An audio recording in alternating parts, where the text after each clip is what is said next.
L'oraison aura raison, c'est notre thème. En ce 9e jour de carême, les lectures nous invitent à la prière. Aussi avons-nous choisi comme thème de méditation, l'oraison aura raison. À travers ce thème, nous voulons simplement dire que la prière triomphera. Celui qui prie obtient gain de cause. Raison. Obtient gain de cause, c'est-à-dire il a raison, on lui donnera raison. C'est lui qui prie, on lui donnera raison. C'est ça, l'oraison. Oraison, c'est un synonyme pour dire prière. C'est lui qui prie, on lui donnera raison. C'est lui qui prie, avec le temps, on lui donnera raison. Car le Seigneur finit toujours par honorer la prière. Le Seigneur finit toujours par honorer l'oraison. Mes bien-aimés, mettez-le vous en tête. Nous ne perdons pas notre temps en venant prier. Peut-être qu'aujourd'hui tu pries, tu ne vois rien. Mais sache que tu ne perds pas ton temps. Aujourd'hui, même les médecins ont prouvé, des études ont été faites aux États-Unis. Les médecins ont remarqué que les malades sur qui on prie sont différents des malades pour qui on ne priait pas. Donc même scientifiquement, c'est prouvé que la prière agit. La prière agit.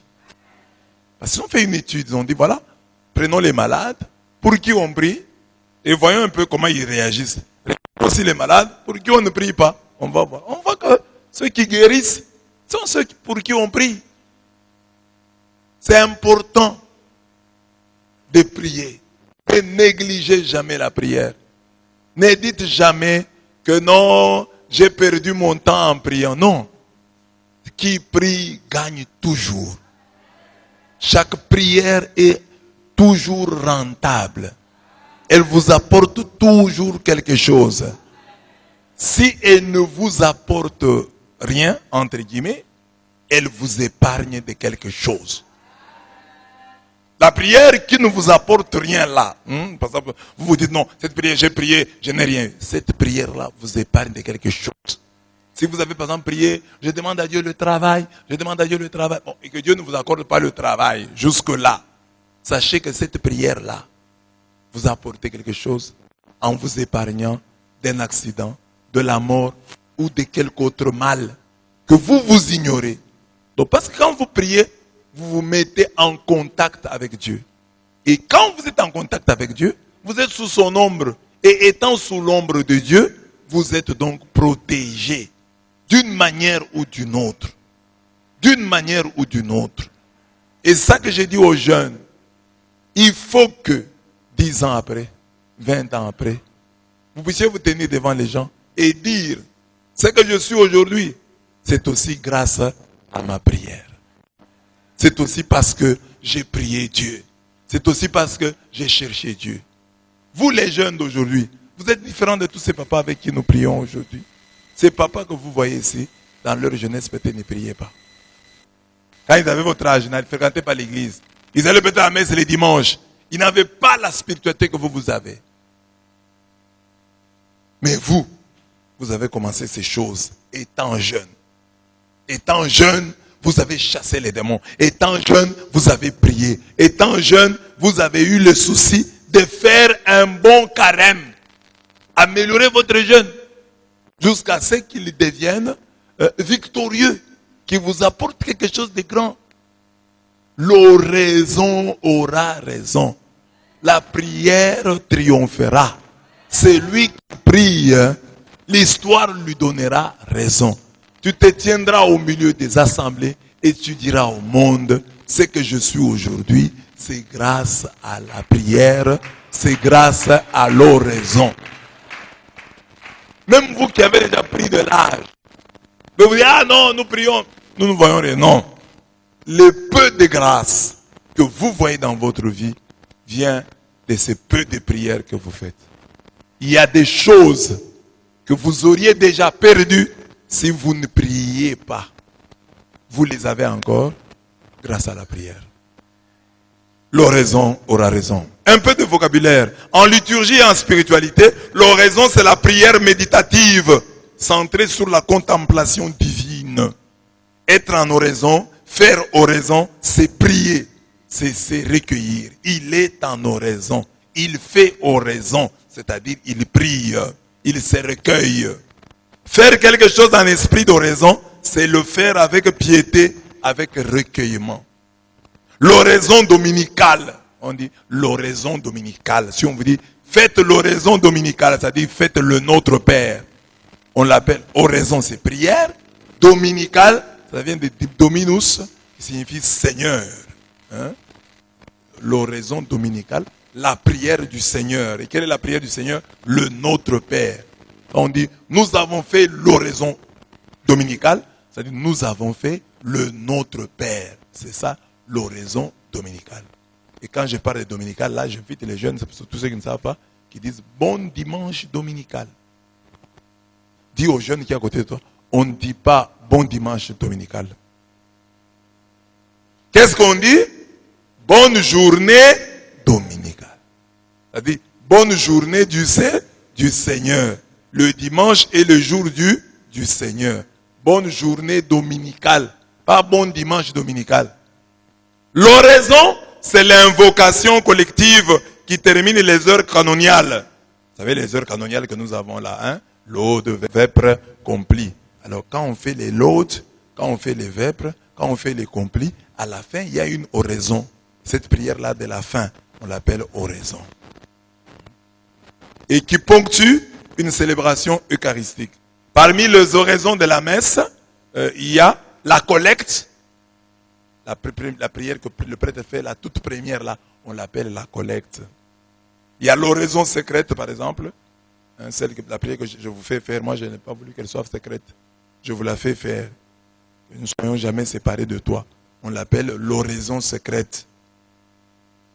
Hein, le prêtre l'a fait seul. Moi je l'ai fait avec vous. L'oraison post-communion. Après la communion, il y a une oraison. On l'appelle l'oraison post-communion. Mais en rhétorique, l'oraison est un discours parlé ou écrit formé par une suite de mots organisés suivant les règles grammaticales. Nous avons l'oraison funèbre. Hein? C'est l'éloge funèbre, discours louant les mérites de tout défunt, mais particulièrement d'un défunt illustre. Quand quelqu'un est mort, on fait l'oraison funèbre. L'oraison funèbre sera prononcée par. Voilà. L'oraison aura raison. Nous avons 2 points et 3. Bon, enfin, après la petite introduction là, sur le vocabulaire, nous avons 2, le cas d'Esther, première lecture, et le cas de chacun. Le cas d'Esther. Dans la première lecture, on nous présente la prière que fit Esther avant de rencontrer son mari, le roi Assuérus, pour déjouer le plan machiavélique du premier ministre Aman qui avait obtenu un décret d'extermination des Juifs.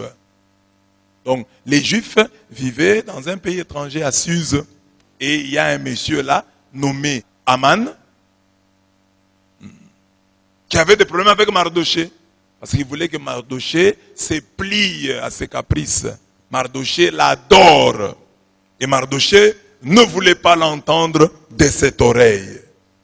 Ainsi, de leur démêler, Aman a résolu que soit exterminé tout le peuple juif. Exterminer tous les juifs. Comme ça, on va aussi tuer Mardoché. Le roi ne sachant pas ce qu'il y avait derrière cette proposition de loi, signa ce décret. Ce qu'il y avait derrière ce décret, il le signa. Mais comme il avait déjà signé, c'était fini. Maintenant, Esther, l'une des épouses de ce roi, elle veut intervenir en faveur de son peuple. Mais il y a une loi qui lui interdit, comme le roi Assyrus avait tout un harem de femmes, c'était un vrai polygame, il avait beaucoup de femmes, il avait interdit à ces femmes de venir le voir sans permission. Pour venir voir Assyrus, il faut qu'il t'appelle. Alors maintenant, il se trouve que Esther a une urgence. Et le roi ne l'appelle pas. Or, la loi dit, toi, une des femmes du roi, tu ne peux pas te présenter devant lui sans qu'il ne t'invite. Mais moi, j'ai une urgence, comment je vais faire? Et la loi disait, si tu te présentes devant le roi comme ça, il ne t'a pas invité, c'est la mort, tu seras tué. Voilà pourquoi, avant d'aller, Esther prie pour que, quand il sera en présence du roi, il ne tombe pas sous la rigueur de cette loi qui dit que tu viens chez le roi sans permission, on te tue, même si tu es sa femme. Il faut que le roi t'appelle. Amen. C'est pourquoi les mamans doivent être contentes. Hein? Vous les mamans qui avez des maris que vous voyez en tout temps. Amen. Dites à la femme qui est à côté de vous, tu vois ton mari en tout temps. Sans permission. Et parfois tu ne rends même pas grâce à Dieu. Ici, Esther, pour voir son mari, prie. Esther, elle, était dans un mariage polygamique. Toi, tu es dans un mariage monogamique. Et tu ne vois pas cette grâce. Vois la grâce, que j'ai la grâce de causer avec mon mari. C'est une grâce. Amen. Le cas d'Esther. Donc Esther, pour voir son mari, prie. Son mari qui était roi. Alors, pour que la femme prie, papa, toi aussi pour que la femme prie avant de te voir, il faut qu'elle te considère comme un roi. Si elle ne te considère pas comme un roi, elle ne priera pas. Il faut donc qu'elle ait du respect pour toi. Il faut qu'elle se dise que causer avec toi, c'est une question de vie ou de mort. Que c'est très important. Que je dois gagner la faveur de mon mari. Alors comme je dois gagner la faveur de mon mari, je dois bien parler. Et pour ça, je demande la grâce de Dieu. Si elle n'a pas de respect pour toi, les femmes qui n'ont pas de respect pour leur mari trouveront anormal cette prière d'Esther. Pourquoi prier alors que lui c'est mon mari? Je vais prier pourquoi? Mais si tu considères ton mari comme un roi, comme ton Assyrus, tu vas prier. Sa prière est si belle que nous ne résistons pas à la tentation de la citer intégralement. Dieu d'Abraham, Dieu d'Isaac, Dieu de Jacob, tu es béni. Viens à mon secours, car je suis seul. Et je n'ai pas d'autre défenseur que toi, Seigneur. Car je vais jouer avec le danger. Dans les livres de mes ancêtres, Seigneur, j'ai appris que ceux qui te plaisent, tu les libères pour toujours, Seigneur. Et maintenant, aide-moi, car je suis solitaire. Et je n'ai que toi, Seigneur mon Dieu. Je n'ai que toi, Seigneur mon Dieu. Maintenant, viens me secourir, car je suis orpheline. Et mets sur mes lèvres un langage harmonieux quand je serai en présence de ce lion. Fais que je trouve grâce devant lui et change son cœur. Qu'il se mette à détester celui qui nous combat et qu'il le détruise avec tous ses partisans. Et nous, libère-nous de la main de nos ennemis. Rends-nous la joie après la détresse et le bien-être après la souffrance. Voilà la prière d'Esther. Donc même la femme, quand tu as des problèmes, oh mon mari aime une autre femme, voilà ta prière. Seigneur mon Dieu, maintenant viens me secourir car je suis orpheline. Mets sur mes lèvres un langage harmonieux quand je serai en présence de ce lion. Fais que je trouve grâce devant lui. Au lieu de t'énerver, de créer des problèmes, prie pour que tu puisses trouver grâce devant ton mari. Parce que tu avais cette grâce, il est venu t'épouser. Et maintenant, vous ne vivez pas bien. Tu as perdu la grâce. Demande à Dieu de te donner, de trouver ou de retrouver grâce devant lui. Et change son cœur. Ce sont des problèmes qui se résolvent devant Dieu. Change son cœur. Qu'il se mette à détester celui qui nous combat. Qu'il se mette à détester celle qui me combat. Ma rivale là. Que mon mari se mette à la détester. Qu'elle commette des erreurs. Mais ce n'est pas une question de suivre la rivale et de la frapper, de l'injurier. Non, il faut demander à Dieu que tu trouves grâce devant ton mari et que ton mari se mette à détester celle qui te combat. Qu'il la détruise avec tous ses partisans. Esther est de l'Ancien Testament, hein? Mais elle trouve que ce problème ne sera résolu que par Dieu. Mais nous qui sommes du Nouveau Testament, nous pensons lorsque nous avons des problèmes avec nos maris, nous allons résoudre ça en allant voir tel et tel à gauche et à droite. Parle à Dieu. Quand tu as des problèmes dans ton couple, parle à Dieu. Demande à Dieu de te donner un langage harmonieux. Ton mari là, c'est un lion. Tu dois bien parler devant lui, c'est tout. Apprends à bien parler. Les jeunes filles, vous qui êtes encore toutes jeunes, demandez déjà aujourd'hui à Dieu de vous donner un langage harmonieux. Beaucoup de femmes perdent leur mariage ou ils vivent mal à cause du mauvais langage. Elles ne savent pas parler. Elles n'ont jamais appris à parler. Elles parlent mal, très mal. Elles ne savent pas répondre. Elles ne savent pas poser des questions.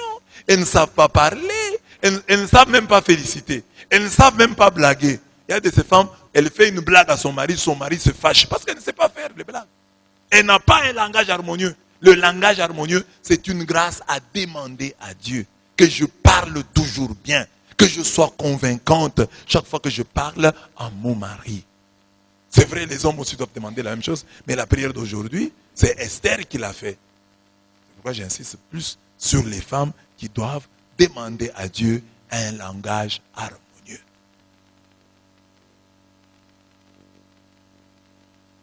Donc il y a des gens qui ne travaillent pas ça. Le regard. Donc ton mari te parle tel que tu le regardes. C'est comme s'il avait le caca au visage. Travailler à la voix.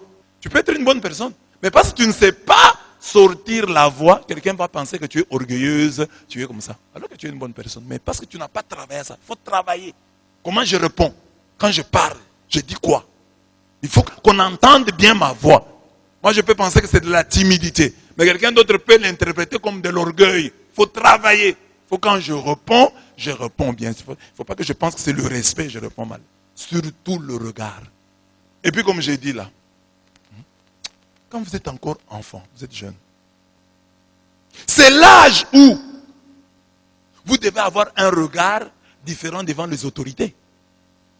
Si déjà comme petit, vous avez un regard, dans votre regard là, l'autorité est capable de lire le mépris, l'indifférence. Mais quand vous allez grandir, ça sera comment? Il y a des gens qui arrivent à des endroits où ils disent, ah, celui-ci est arrivé seulement comme ça, on l'a aimé. Son regard. Il y a des regards pleins d'adultère, des regards pleins de respect, des regards pleins d'admiration. Il faut travailler à ça.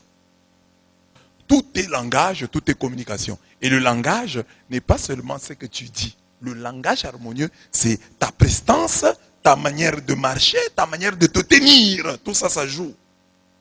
Ça joue. C'est-à-dire, quelle impression tu donnes aux gens quand tu es en leur présence. Les gens ont l'impression que tu es une personne polie, impolie, bêtisante, méprisante. Déjà, de par ton aspect, tu n'as rien dit.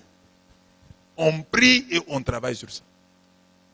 Il a encore grand temps d'y travailler. Surtout les jeunes, il a encore grand temps.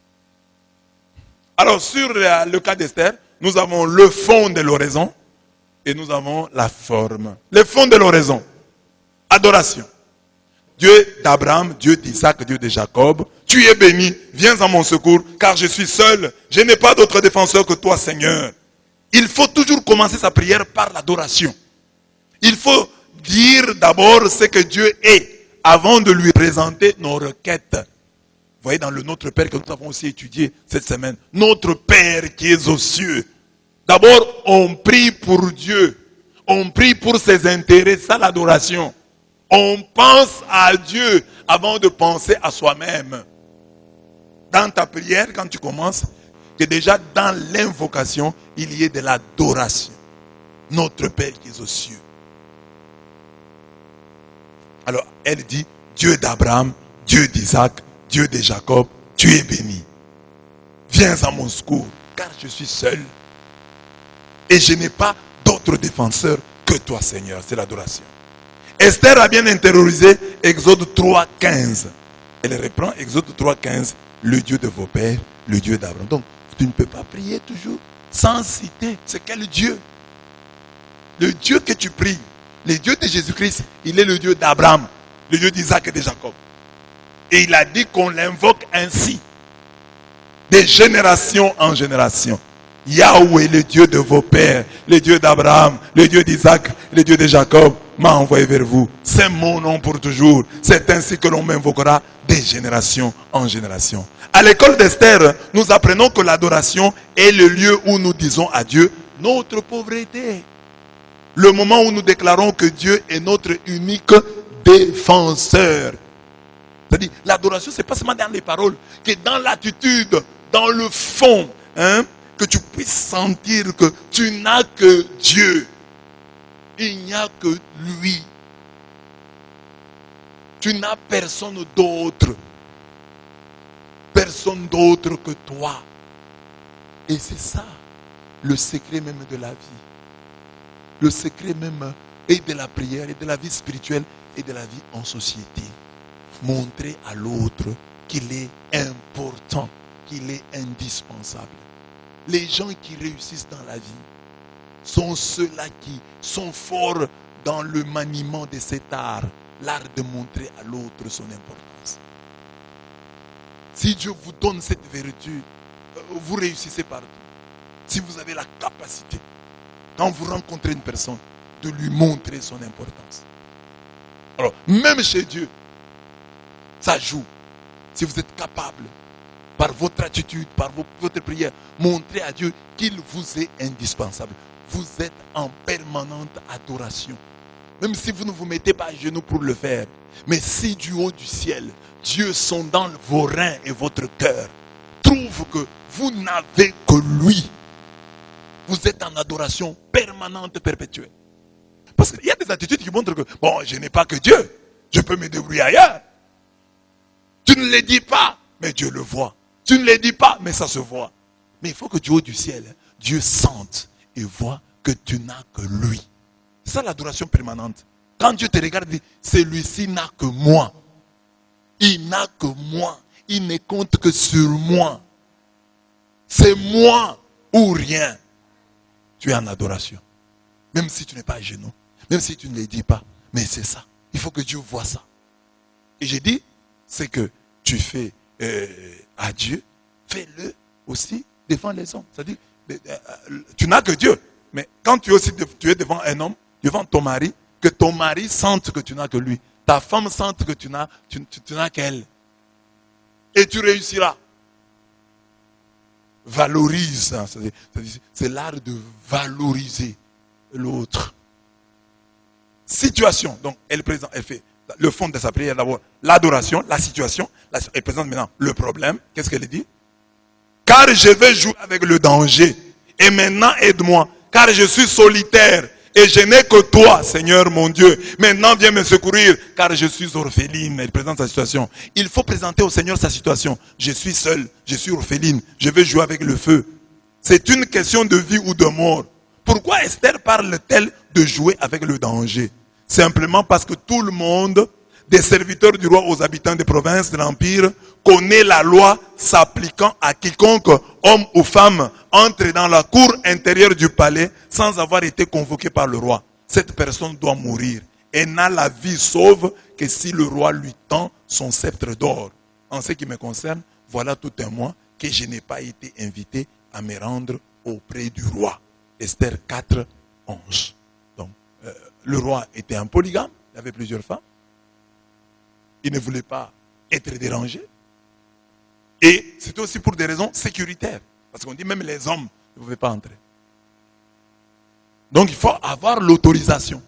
Alors elle est mariée, l'une des épouses du roi Cyrus. Et elle a pris même la passe de Vashti. C'est elle la première dame. Mais la première dame a fait 1 mois sans voir son mari. 1 mois qu'elle n'a pas été invitée à se rendre auprès du roi. Alors maman, toi tu as un mari qui est avec toi, qui veut te voir à tout moment. Tu es où? Tu es où? Les mamans se fâchent. Non, tu commences à me contrôler. Mais c'est un mari qui t'aime.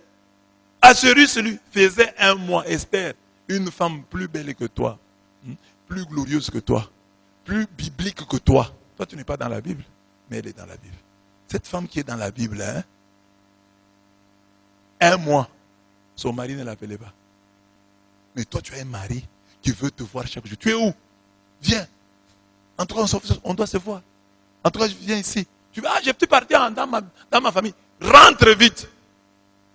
Ce mari-là qui veut te voir à tout moment, c'est un bon mari. Parce qu'Assuérus ne voulait même pas voir sa femme. 1 mois, la reine la reine ne voyait pas le roi.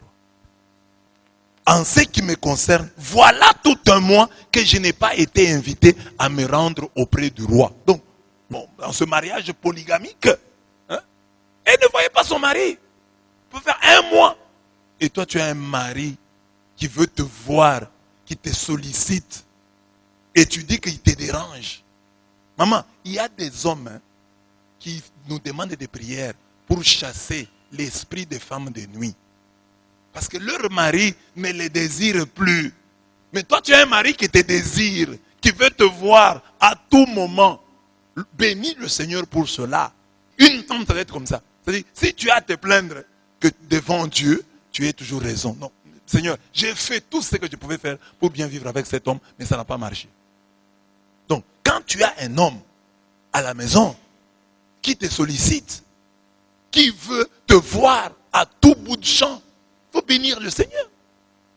C'est-à-dire, cet homme-là te montre qu'il n'a que toi. Tu vois, Assyrus avait beaucoup d'autres femmes, avait tout un harem, une ribambelle de femmes. Alors, il n'avait besoin de, même pas d'Esther. C'est quand lui avait besoin d'Esther qu'il va. Mais quand Esther avait besoin d'elle, il n'y avait rien qui s'est passé. Mais tu as un mari qui est avec toi chaque jour, qui te sollicite, qui veut te voir, qui est au travail, qui t'appelle. Et toi, tu trouves que ces appels-là sont un dérangement. C'est pour te contrôler. Ça t'énerve. Tout le temps, il t'envoie des SMS. Tout le temps, il t'appelle. Et tu dis qu'il m'énerve. Ces appels m'énervent. Quand il appelle, tu regardes comme ça. Il t'appelle même. Tu lui dis, rappelle-moi. Vous voyez le mariage? C'est pas comme nous les prêtres. Nous, on peut te donner un vicaire, vous vivez avec lui à la paroisse, chacun est dans sa chambre. Mais ici, c'est quelqu'un avec qui tu m'aimeras toute ta vie. Il faut bien réfléchir. Toute ta vie. Si tu dois vivre encore 50 ans de vie commune. Il faut donc choisir un partenaire pour la vie. C'est pas facile. Quand vous voyez beaucoup de papas ici, vous pensez qu'ils sont heureux dans leur mariage. Beaucoup de papas sont des philosophes, ils font avec. Ils ont dit, bon, faisons avec. Memento. Dans les livres de mes ancêtres, Seigneur, j'ai appris que ceux qui te plaisent, tu les libères pour toujours.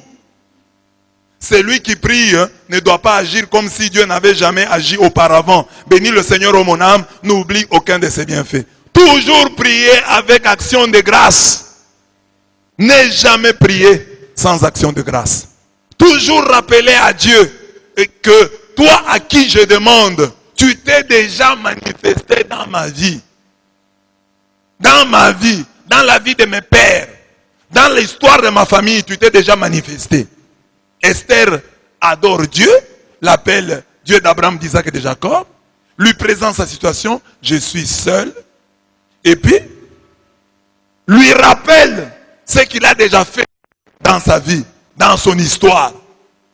Dans les livres de mes ancêtres, Seigneur, j'ai appris que ceux qui te plaisent, tu les libères pour toujours. N'oublie aucun des bienfaits de Dieu quand tu pries.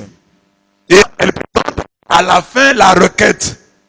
Elle dit, mets sur mes lèvres un langage harmonieux quand je serai en présence de ce lion.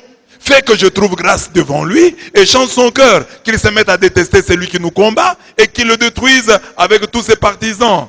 Et nous, libère-nous de la main de nos ennemis. Rends-nous la joie après la détresse et le bien-être après la souffrance. Esther demande à Dieu la grâce d'un langage harmonieux, convaincant, quand elle sera en face du roi, appelé ici lion. Esther veut que lorsqu'elle parlera au roi, qu'il se mette à détester Aman, le premier ministre, et qu'il le détruise, lui et tous ses partisans. C'est en agissant ainsi qu'Israël passera de la détresse à la joie, de la souffrance au bien-être. Esther veut vivre ses écritures. Je ferai même trouver grâce à ce peuple aux yeux des Égyptiens. Et quand vous partirez, vous ne partirez point à vide. Chaque femme demandera à sa voisine et à celle qui demeure dans sa maison des vases d'argent, des vases d'or et des vêtements que vous mettrez sur vos fils et vos filles et vous dépouillerez les Égyptiens. Exode 3, 21 à 22. Quand Dieu approuve les voies d'un homme, il dispose favorablement à son égard même ses ennemis. Proverbe 16, 7. Je vous donnerai une bouche et une sagesse à laquelle tous vos adversaires ne pourront résister ou contredire. Luc 21, 15. Que Dieu te donne un langage harmonieux. C'est ça qu'elle demande. Que je parle bien. Que mon langage touche son cœur. Tu vas à un test d'embauche. Demande ce langage harmonieux. Quand tu dois parler en public, demande ce langage harmonieux. Quand tu dois prendre la parole en classe, à l'auditoire, demande à Dieu ce langage harmonieux. Ne te mets pas à parler sans avoir demandé cette grâce qu'Esther demanda. Donne-moi un langage harmonieux. Tout celui qui est devant toi est un lion, prêt à te dévorer. Si tu ne le convaincs pas, si tu ne lui parles pas bien, il va te manger. Alors demande à Dieu un langage harmonieux. Demande à Dieu un langage harmonieux. Je vous ai parlé autrefois de Gédéon. Des gens se lèvent et viennent l'attaquer. Toi, tu es parti en guerre sans nous demander la vie. Et lui a eu un langage harmonieux. Il a dit, non, je suis allé, c'est vrai. Mais qu'est-ce que moi j'ai fait d'autre? Qu'est-ce que j'ai fait de plus grand? Ce que vous avez fait dépasse de loin ce que moi j'ai fait. Et son langage a apaisé tous ceux qui venaient vers lui pour lui faire du mal. Mais le contraire, c'est le contraire de Roboam, le fils de Salomon. Des gens sont venus demander, est-ce que tu vas nous faire souffrir, nous faire payer les impôts comme ton père? Les jeunes gens lui ont dit, dis-leur que je ferai plus que mon père, que je ferai pire que mon père. C'est ça qui a créé le schisme, un mauvais langage. Demandons à Dieu de nous donner un bon langage. Mieux, demandons à Dieu de nous donner une bonne histoire avec les gens. Chacun de nous commet des incartades langagères. Ça ne peut pas manquer. Mais qu'est-ce qui te sauvera lorsque ton langage sera disharmonieux?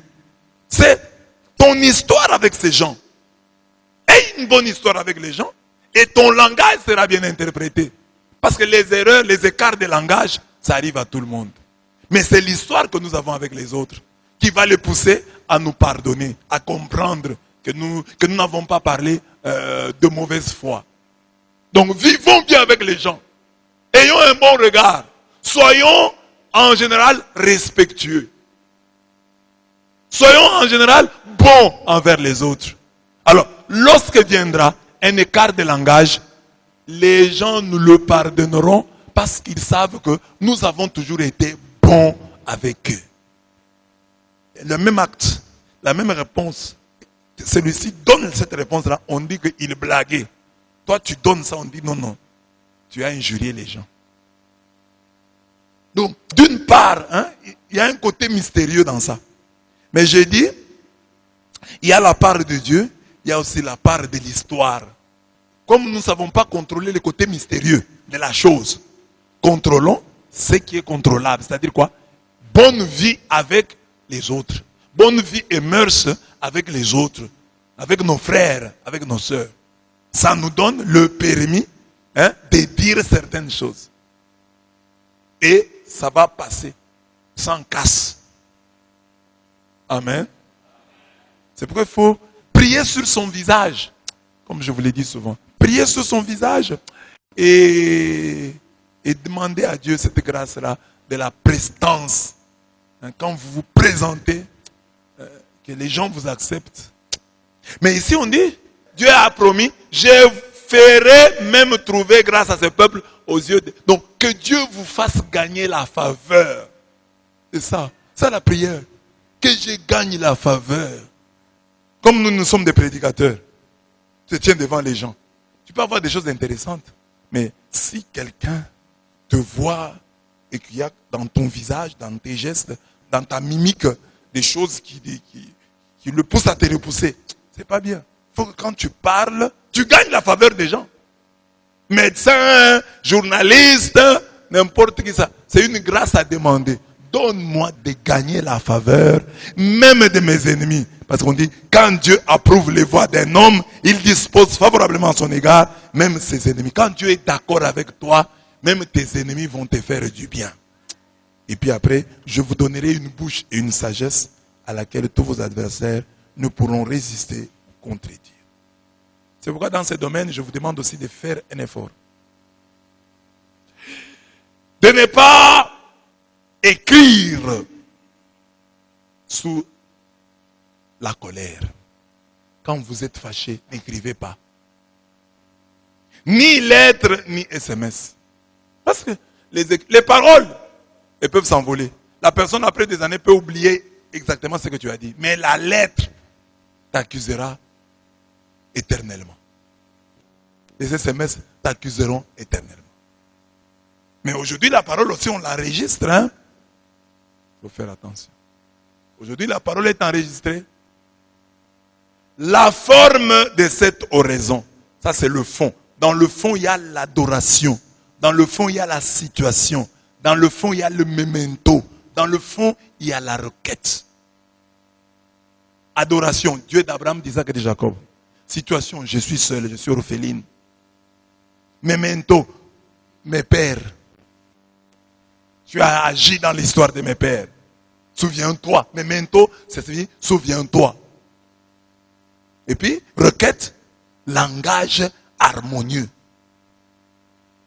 Et j'ai insisté sur ça. Ça soit notre prière. Quand on dit, mets un frein à ma langue. Mais si je dois parler, que mon langage soit harmonieux. Demandez cette grâce à Dieu. La Bible dit, nous commettons tous des écarts de langage. Mais voilà, le secret nous est donné. Demandons la grâce d'un bon langage auprès de Dieu. Que je puisse toujours bien parler. Maintenant, la forme. Ça, c'est le fond. La forme de cette oraison. En ce jour-là, la reine Esther, dans l'angoisse mortelle qui l'étreignait, chercha refuge auprès du Seigneur, se prosternant à terre avec ses servantes du matin jusqu'au soir. Si le fond de la prière d'Esther est soigné, la forme l'est aussi. C'est une Esther qui se réfugia dans le Seigneur en se prosternant avec ses servantes du matin au soir. Elle était reine. Mais parce qu'elle avait compris que c'était une question de vie ou de mort, elle est restée prostrée du matin au soir. Il y a des gens qui ont des problèmes peut-être plus qu'Esther. Mais ils ne se mettent pas à genoux. Ils prient assis sur leur lit. Ils prient dans leur canapé.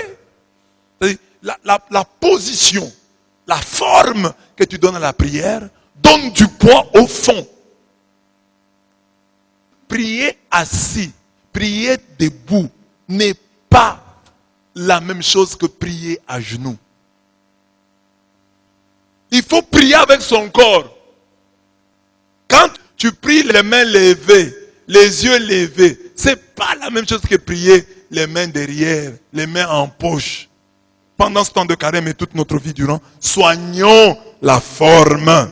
Et puis, du matin au soir, elle était reine et elle pouvait se désolidariser de ses compatriotes menacés de mort. Cette menace de mort n'était pas sur elle. Mais son attitude montre qu'elle vivait bien ce texte. Éternel, ma force et mon appui, ma forteresse au jour de la détresse. Jérémie 16, 19. Pour faire une telle prière et avoir une telle attitude, il fallait avoir quelque chose de puissant dans le cœur.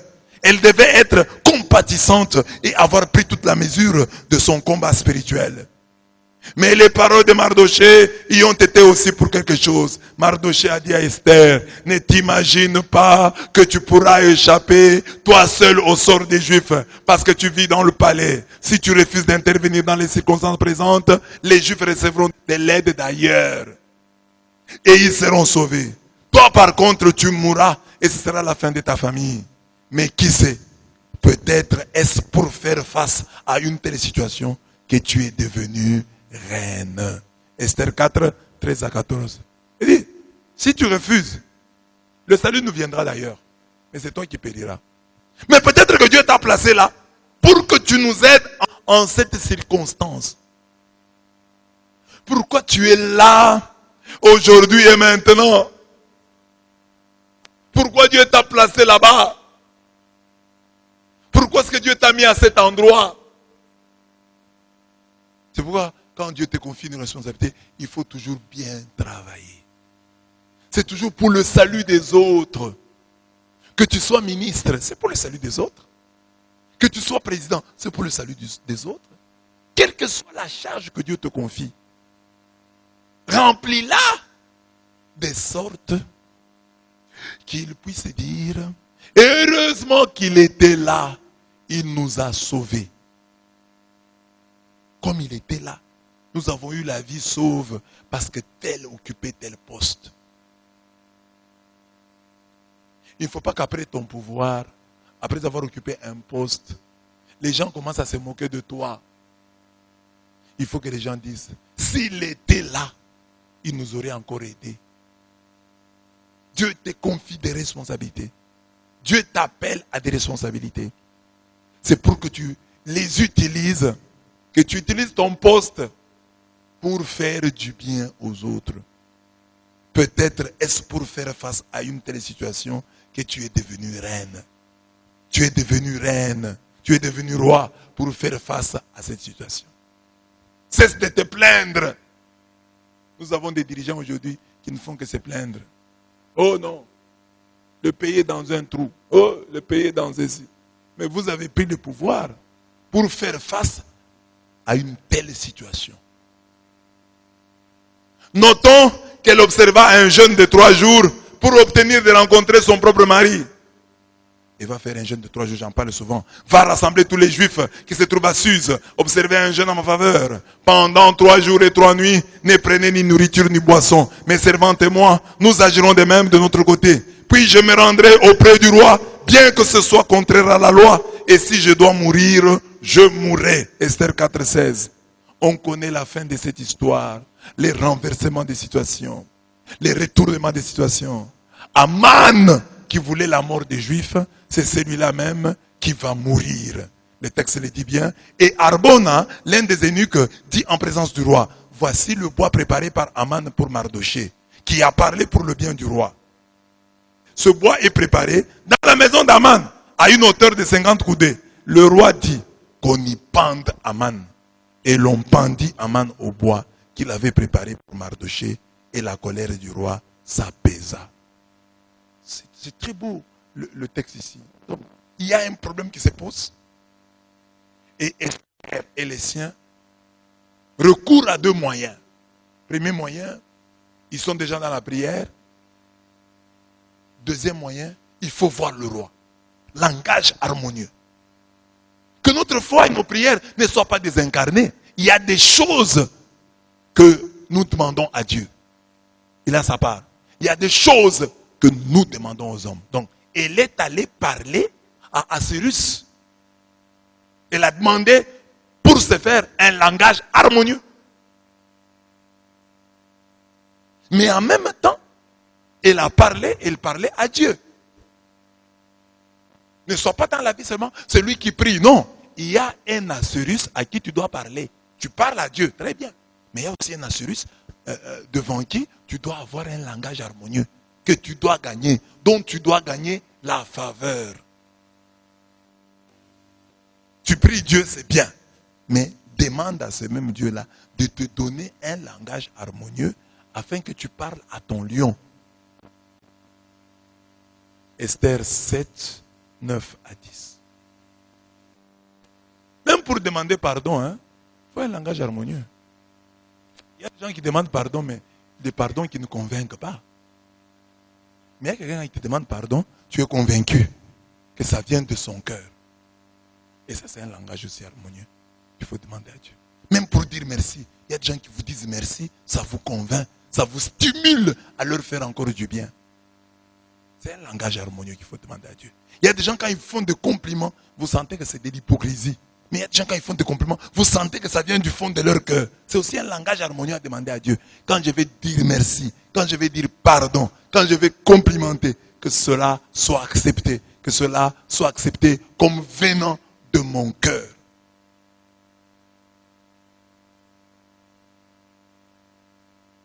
le cas de chacun. La prière de l'évangile de ce jour est un impératif catégorique. Jésus utilise les impératifs. Il dit demandez, frappez. Ce sont des impératifs. Cherchez. C'est donc une obligation. Nous n'avons pas le choix. Nous devons demander, chercher, frapper. On n'a pas le choix. Oh, je peux ne pas prier. Non, tu dois prier. Dieu utilise des impératifs. Tu n'as pas le choix. Ce n'est pas les chats ton choix. Oh, tu peux prier si tu veux. Non. Tu es obligé de prier. Tu es obligé. Les impératifs ici ne sont pas mis ici au hasard. Tu dois prier. Dis à ton voisin, tu dois prier. Dis à ton voisin, tu dois demander.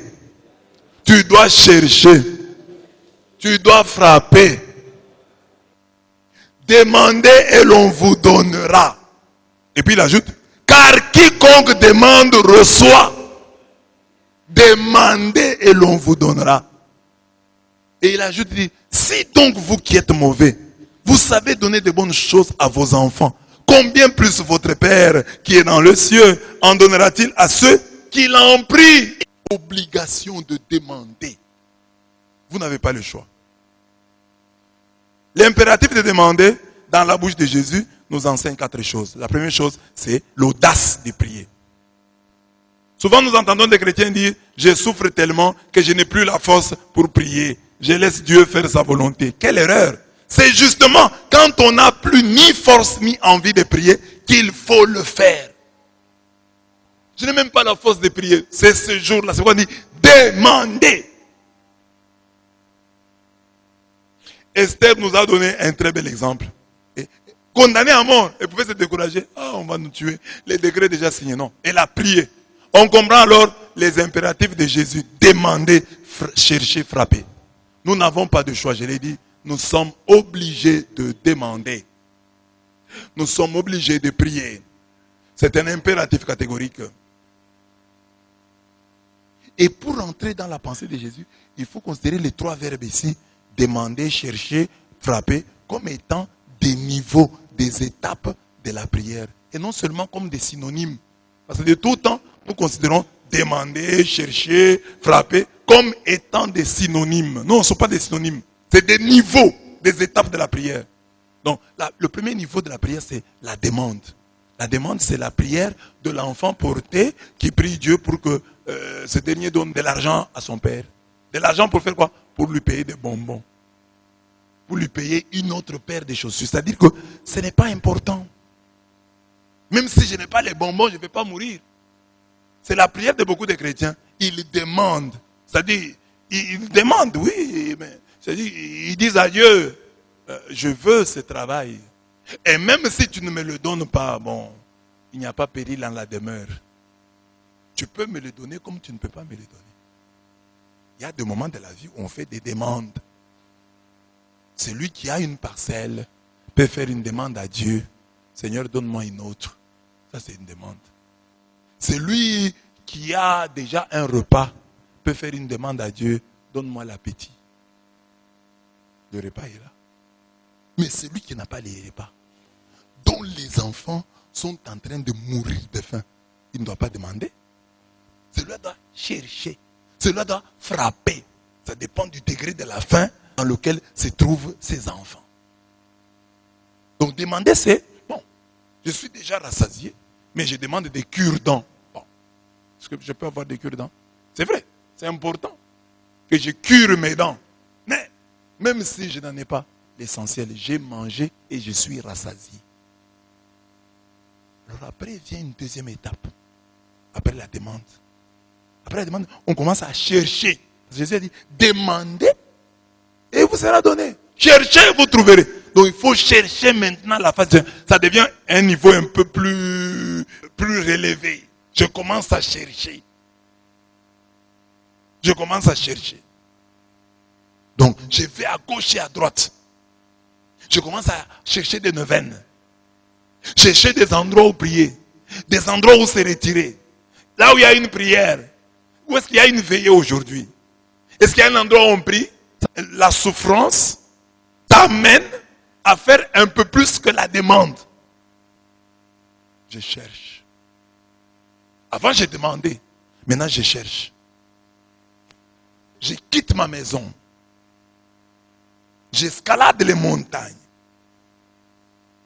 Je me pose des questions sur comment prier pour toucher le cœur de Dieu. Ça, je suis dans la deuxième étape. La troisième étape, c'est la frappe. La frappe, ça dit, je suis arrivé tout près du but. Je suis à la porte de la bénédiction. Alors, je suis déjà arrivé. Je ne suis pas au niveau de la demande. Je suis là à la porte de la grâce. L'opportunité se présente devant moi. Je dois frapper à la porte. J'étais à la demande. J'ai fait des recherches. Maintenant, je suis arrivé. Et ça qui manque à beaucoup de chrétiens. Il y en a qui arrivent à la porte et qui abandonnent. Il est déjà à la porte de la grâce. Il a demandé, il a cherché. Il est devant la porte. On lui demande de frapper, il est fatigué. Souvenez-vous de ce roi à qui Élisée a dit, frappe le sol. Il avait de quoi frapper. Mais il n'a pas frappé comme le prophète l'aurait souhaité. Il a raté sa grâce. Il a eu juste une petite victoire. Alors il y avait une possibilité de gagner complètement. Quand tu es arrivé à la porte, tu dois frapper. Tu es à la porte de la grâce. Cette grâce que tu as demandée pendant de longues années. Et tu es à la porte de ton miracle. Tu es à la porte de ta grâce. Il faut frapper. Anne, Jaébetz, l'ami important, la veuve importune, l'ont atteint. Ont atteint leur miracle. Ils étaient à la porte du miracle. L'homme frappe le regard de Dieu en devenant lui-même une prière vivante. En faisant pour Dieu et pour les autres ce qu'il veut qu'on fasse pour lui. Le drame de nombreux chrétiens est qu'ils ignorent à quelle étape ils sont. Tu as un problème qui nécessite la frappe, mais tu es encore à la demande. Aux grands mots, les grands remèdes, dit-on. Une fois que nous avons compris cette maturation dans la prière, nous devons aussi croire à la précision divine. Et l'Éternel lui accorda ce qu'il avait demandé. 1 Chronique 4, 9 à 10. Le Seigneur ne nous donne que ce que nous lui demandons. Le Seigneur ne nous donne ce que nous lui demandons que si le fond et la forme de notre prière correspondent. Il faut que le fond et la forme correspondent. Tu demandes une telle grâce. Une si grande grâce. Comme ça. Le fond, très bon. Mais la forme mauvaise. Donc le fond est très bon. Esther avait un fond. Donne-moi un langage harmonieux. Elle a adoré. Elle a demandé. Elle a présenté sa situation. Elle a fait le memento. Mais à genoux, à la servante, du matin au soir. Il y a des gens qui demandent des grandes grâces. Ils ne savent même pas rester à genoux 2 minutes. Elle est restée à genoux du matin au soir. Alors bien aimé, demandons à Dieu de nous révéler à quelle étape nous sommes. Je suis à la demande, à la recherche ou à la frappe. Tu es à quelle étape? Tu vas abandonner alors que tu es à la porte du miracle. Tu as tellement demandé, tu as tellement cherché. Maintenant tu es à la porte du miracle. Au lieu de frapper, tu demandes. Au lieu de frapper, tu cherches. Alors que, ici, il suffit de frapper, on va ouvrir la porte. Ce n'est pas pour rien que Dieu t'a gardé à la prière ici. Et l'Éternel lui accorda ce qu'il avait demandé. De la bonté humaine à la bonté divine.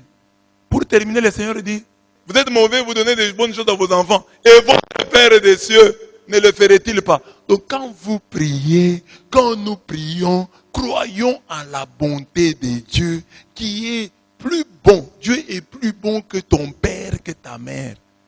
Or, tu as des parents qui ont pensé à toi, qui jusqu'aujourd'hui, s'ils apprennent que tu souffres, ils souffrent avec toi. Alors, il faut considérer que Dieu les dépasse. Et si tu pries et qu'il ne te donne pas encore la chose, que tu puisses dire peut-être que j'ai demandé, un serpent à la place du poisson. C'est pourquoi Dieu ne me donne pas.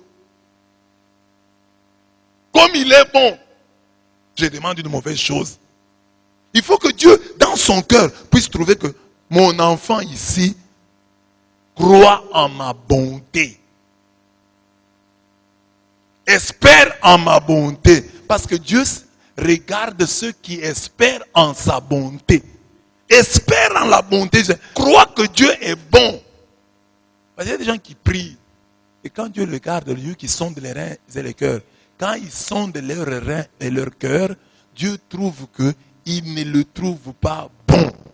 C'est pourquoi, quand il dit, vous qui êtes mauvais, vous donnez de bonnes choses à vos enfants.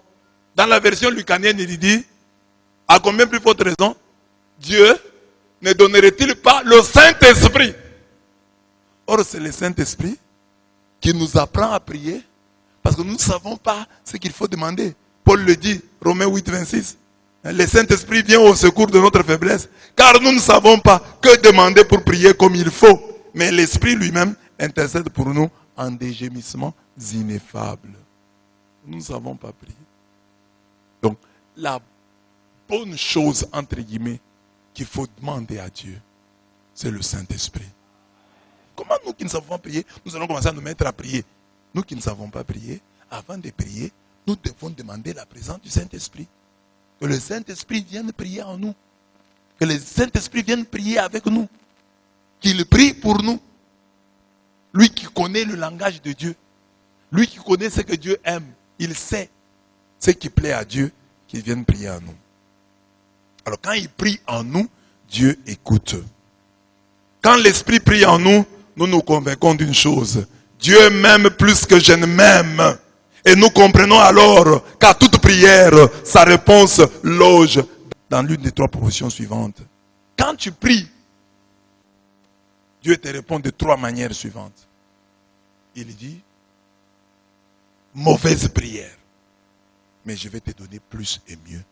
Dieu, donne-moi le couteau, que je puisse couper mes cheveux. Mon fils, on coupe les cheveux avec le couteau. Tu as fait une mauvaise prière. Mais je vais te donner un ciseau au lieu du couteau. Ça, c'est une des dimensions. Deuxième dimension, quand tu pries, qu'est-ce que Dieu te donne comme réponse? Il dit, bonne prière, attends un peu. Quand tu pries, Dieu dit, non, tu as fait une bonne prière, mais attends. Dieu, donne-moi les ciseaux. Dieu dit, attends. C'est une bonne prière. Donne-moi les ciseaux, je vais me faire coiffer. Il dit, ok, bonne prière. Justement, le ciseau est utilisé pour les cheveux, mais attends. C'est une bonne prière, je suis d'accord. Et troisième réponse, bonne prière, reçois. Quand tu pries, Dieu dit, ça c'est une bonne prière, reçois. Alors là, tu reçois. Ça c'est une bonne prière, attends un peu. Ça c'est une mauvaise prière, je vais te donner plus et mieux. Donc, mauvaise prière, la première réponse porte sur l'objet même de la prière. Quand la prière est bonne, c'est le temps. Quand la prière est mauvaise, Dieu change l'objet.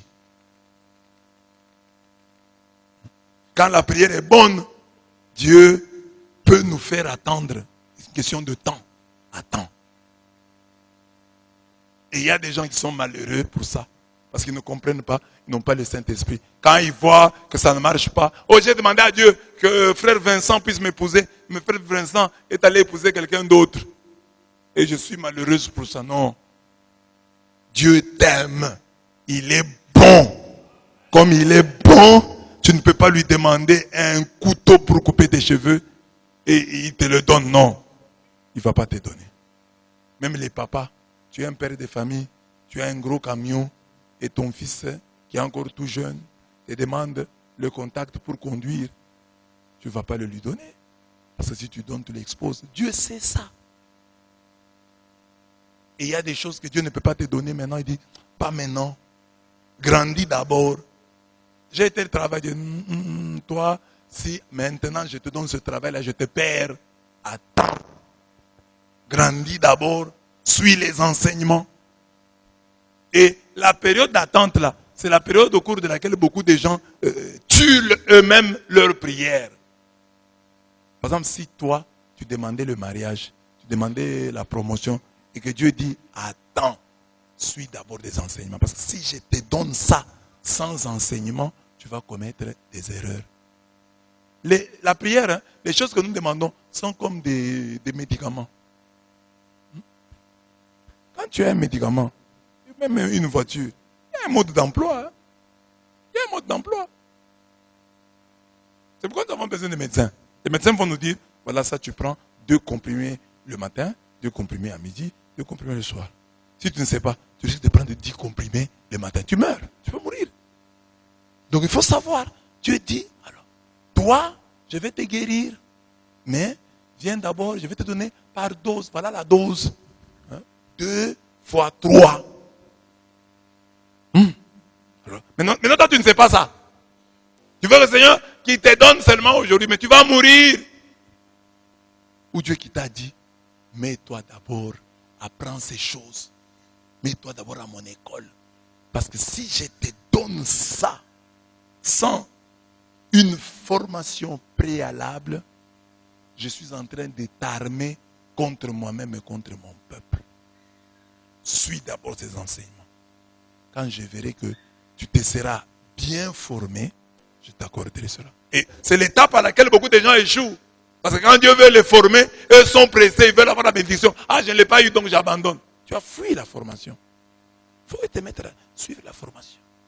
Les gens croient que et venir à l'église, écouter les enseignements, c'est ennuyeux. Je voudrais aller dans une prière où je prie et j'obtiens. Non.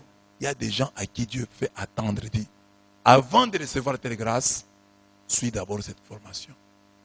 Il y a un module de formation à suivre.